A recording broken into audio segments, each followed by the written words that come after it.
Hello, I'm Kamruddin Vibhav. Welcome to HTML5 and CSS3 Beginner Bangla Tutorial 20.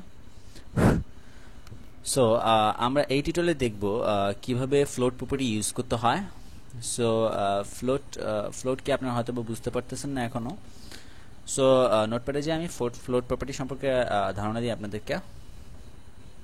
Okay, so আমি প্রথমে বডিতে একটি image নিয়ে আসি। সো img সোর্স, প্রথমে একটি ইমেজটাকে কি থাকতে হয় অল্টার সম্পর্কে আমি ধারণা দিয়েছিলাম। ইমেজটি যদি কোনো কারণে না আসে তা অল্টারে যে নামটি থাকবে ওই নামটি আসবে। সো ইমেজের উপর হাত রাখলে যে টাইটেলটি শো করবে, যে লেখাটি, ওইটি। দেন আমি এই ইমেজের একটি নাম ধরব, class name. So close. Okay, so class name কি দেখবো, আমি আমার ছবি আনবো, profile underscore pick.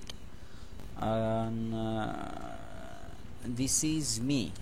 Title alter, আমি আমার নাম দিই কামরুদ্দিন বিভব, and সোর্সটি আমি ইমেজেস ফোল্ডারে রেখেছি, ইমেজেস স্ল্যাশ পিকচারের নাম বিভব ডট জেপিজি শিওরিটি। ওকে, ইমেজেস বিভব ডট জেপিজি। ওকে, ছবিটি সাইজ করি, হাইট উইডথ দিই HI height 200, width also same, height 400 থাকুক।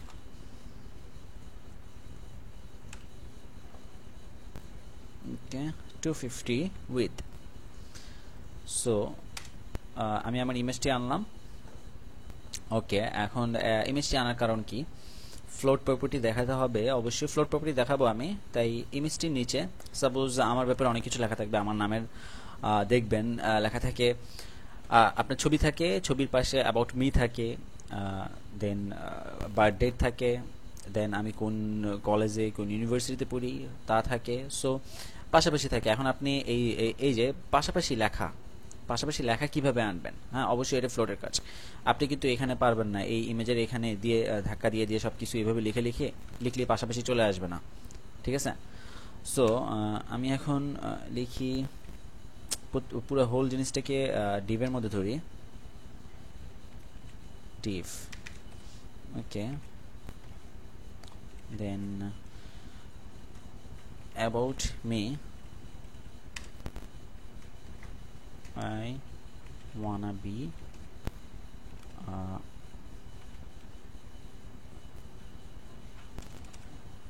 awesome developer. Okay, p ট্যাগটি, এটি p ট্যাগের মধ্যে ধরি।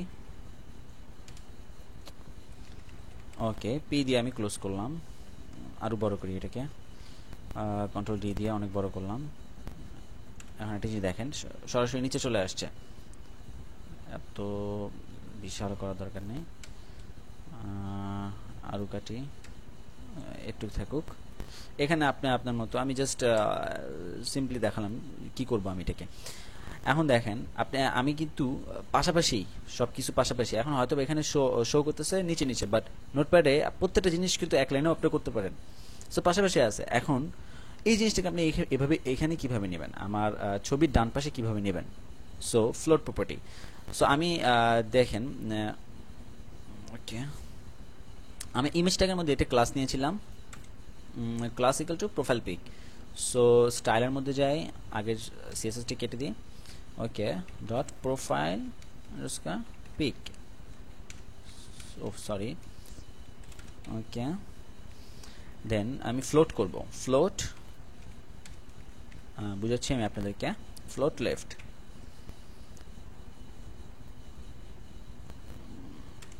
ওকে, সো ফ্লোট লেফট দেওয়াতে আমার ছবি ডান পাশে চলে এসেছে। সো ফ্লোট লেফট, দেন ফ্লোট লেফটের মানেটা এখন আমি আপনাকে ডিটেলস বুঝাই। আমি ইমেজের মধ্যে যেই ক্লাসটি ধরেছি প্রোফাইল পিক, সো আমি চাচ্ছি কি আমার নিচে যেই কথাগুলো আছে তা আমার ইমেজের ডান পাশে আসবে। তাই তো? ইমেজের ডান পাশে আসবে। সো কার ডান পাশে আসবে? ইমেজের ডান পাশে। সো আমি ইমেজের মধ্যে ক্লাস সেজন্যই আগে ধরে নিয়েছি। এই ক্লাসটি ধরে আমি ফ্লোট লেফট যখন দিব, নিচে যত লেখা থাকবে এই ইমেজের পিসে, ইমেজের নিচে যত কিছু থাকবে সব কিছু ফ্লোট লেফটেড হয়ে যাবে। আপনার এই নিচে যা থাকবে সব লেফটে চলে আসবে, আরও যদি থাকতো তাও লেফটে চলে আসতো। ওকে, সো ফ্লোট লেফটের কাজটি এটি।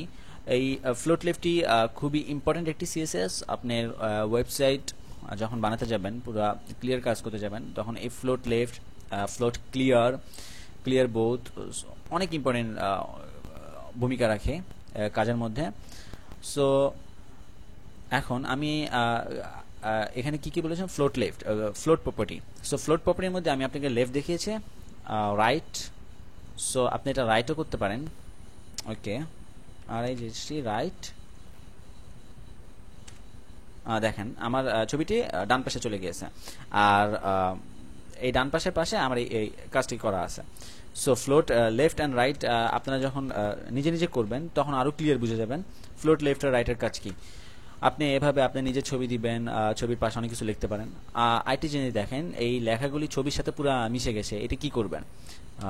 সো সিম্পল ওয়ার্ক, মার্জিন দিয়ে দিই আমি 5 পিক্সেল, আমার ছবির চারপাশ থেকে 5 পিক্সেল করে জায়গা ছেড়ে দিই,